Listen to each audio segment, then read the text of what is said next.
When Americans hear the words border security funding, they picture more agents on the line, fortified walls, and ironclad immigration enforcement.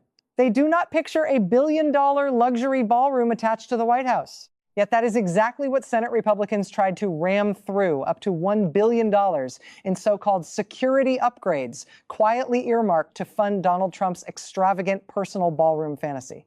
A glittering 90,000 square foot palace of crystal chandeliers and gold-plated excess disguised as national security. While families struggle with grocery prices and rent, Washington insiders were ready to write a blank check for the ultimate Trump vanity project right on the White House grounds. This isn't border security. This is royal treatment on your dime.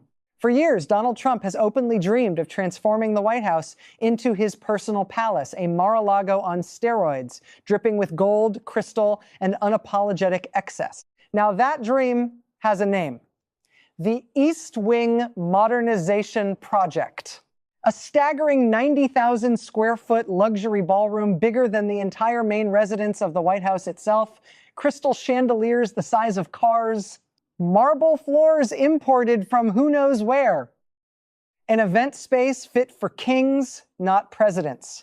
Trump insisted from day one that not one taxpayer dollar would build it. Private donors only. Patriot money. Fine print that sounded noble until reality hit. Because while the construction itself may be privately funded, Senate Republicans just tried to funnel up to $1 billion in taxpayer money through the Secret Service for so-called security upgrades. Roughly $220 million of that directly tied to bulletproofing, drone-proofing, and hardening Trump's glittering new ballroom. This isn't about protecting the president from threats. This is about turning the People's House into Trump's personal convention center on your dime. Look at the evidence. Mar-a-Lago's golden aesthetic.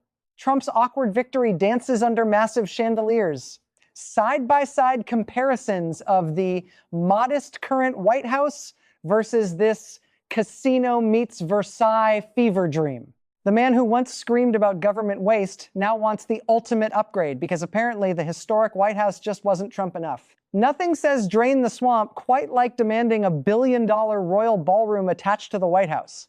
Then came the trick, the classic Washington sleight of hand.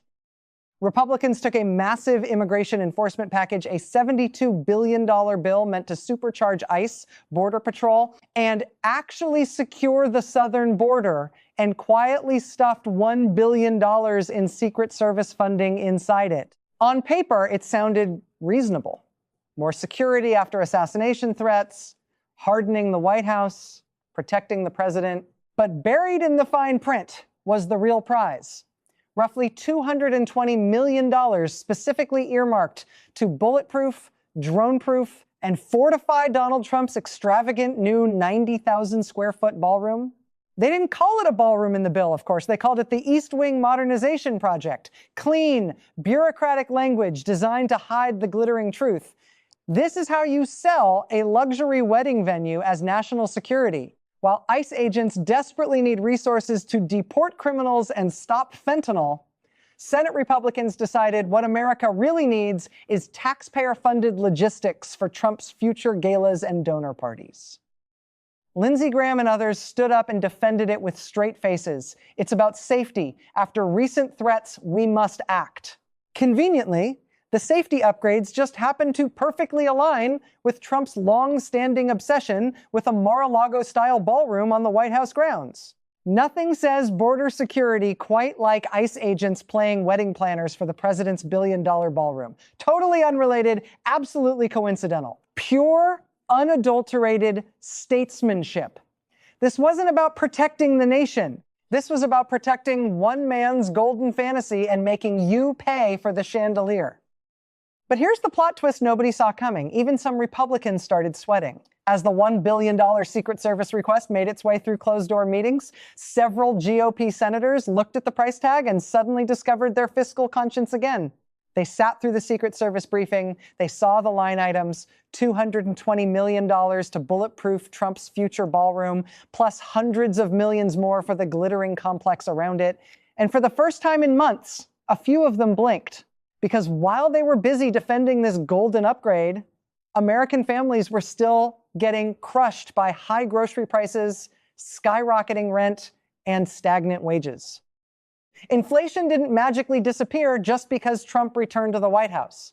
Republicans who built their careers screaming about government waste and runaway spending suddenly found themselves in the awkward position of explaining why taxpayers should drop nearly $250 million to harden a luxury event, space, that Trump promised would be funded by private donors. Some moderates pushed back hard. Others quietly asked for more details. A few simply stared at the floor when reporters asked if this was really the priority right now. The party that once branded itself as the guardian of the purse strings was now debating whether America's top fiscal emergency was more gold trim on the president's new party palace. Fiscal conservatism didn't just die. It took a bullet for a chandelier.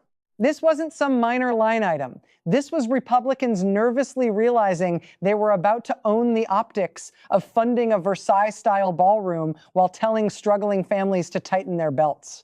And the nerves were only getting worse. Then came the most humiliating moment of all. The Senate parliamentarian, the unelected referee of budget rules, stepped in and delivered a brutal reality check. In one decisive ruling, Elizabeth McDonough looked at the Republicans' clever little scheme and stamped it with one word: extraneous. The $1 billion Secret Service package tied to Trump's luxury ballroom was officially kicked out of the immigration enforcement bill. It violated the Byrd Rule. It had nothing to do with actual border security. It was ruled exactly what it was: a political piggyback ride that didn't belong. Republicans tried to smuggle a gold-plated presidential ballroom through a fast-track budget process designed for serious policy, and they got caught red-handed. This wasn't some minor technicality. This was the Senate's top procedural expert basically saying, what does a 90,000 square foot crystal chandelier fantasy have to do with stopping illegal immigration and fentanyl? The embarrassment was immediate and delicious. You could almost hear the record scratch across the Capitol. Trump's allies, who had spent weeks defending this as critical national security, suddenly went quiet. The same people who love to attack Washington insiders were reminded in the most public way possible that even their own rules wouldn't let them get away with this. Democrats pounced, of course. They called it what it was: a naked attempt to force taxpayers to subsidize Trump's personal Versailles while pretending it was about border security. Even some Republicans breathed a quiet sigh of relief. The parliamentarian had given them an escape hatch from one of the worst political optics in recent memory, but the damage was done. The American people saw it clearly. While the southern border remains chaotic, Senate Republicans were spending precious time and political capital trying to fund a billionaire president's luxury ballroom under the disguise of security. They tried to sneak a royal ballroom into a border bill, and the rule book said, "Nice try." This wasn't just a procedural loss. It was a humiliating exposure of priorities that put Trump's golden ballroom dreams ahead of fiscal discipline and basic common sense. This isn't just about one glittering ballroom. This is about something much darker and more revealing: the complete transformation of a political movement into a royal court where one man's ego becomes national priority and taxpayers are expected to foot the bill for the coronation. Think about it. Donald Trump promised to drain the swamp. Instead, the swamp has been gilded, expanded, and relocated directly onto the White House lawn. A 90,000 square foot luxury ballroom, while families across America fight to keep the lights on, isn't a security necessity. It's a monument to vanity wrapped in the language of national security. Republicans spent weeks twisting themselves into pretzels trying to justify why border enforcement money should secretly subsidize crystal chandeliers and bulletproof dance floors. They called it protection. They called it modernization. They called it everything except what it really was: special treatment for the boss. And the bigger scandal? The casual contempt for fiscal responsibility. The same party that once railed against government waste now defends $1 billion security slush fund because it happens to benefit their president's personal playground. This reveals the rot at the center of Washington, how easily principles evaporate when power and loyalty collide. How America first quietly becomes Trump first. How emergency border funding becomes cover for luxury real estate on Pennsylvania Avenue. Corporate donors circling for influence, lobbyists writing the fine print, politicians pretending this is about safety while ordinary Americans pay the price through inflation, debt, and neglect. This episode exposes the hypocrisy on steroids. The small government warriors building a palace, the fiscal hawks writing blank checks for gold trim, the drain the swamp crowd creating a new wing of it, literally. In the end, this wasn't about protecting the president from threats. It was about protecting his image at any cost. A luxury expansion disguised as necessity, a personal fantasy sold as public duty, and an entire party willing to bend the rules, the budget, and basic decency to make it happen.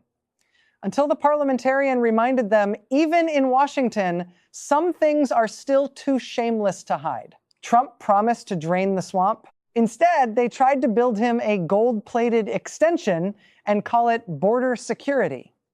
Trump once stood before the American people and thundered, "I will drain the swamp." Today, that swamp has a new address and a very expensive extension. While the southern border continues to bleed and American families battle rising costs, Washington spent weeks fighting over whether taxpayers should drop nearly $1 billion to build Donald Trump a 90,000 square foot luxury ballroom. A glittering monument to excess. Crystal chandeliers, golden everything.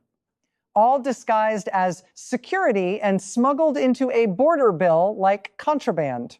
This is what happens when a movement stops serving the country and starts serving one man.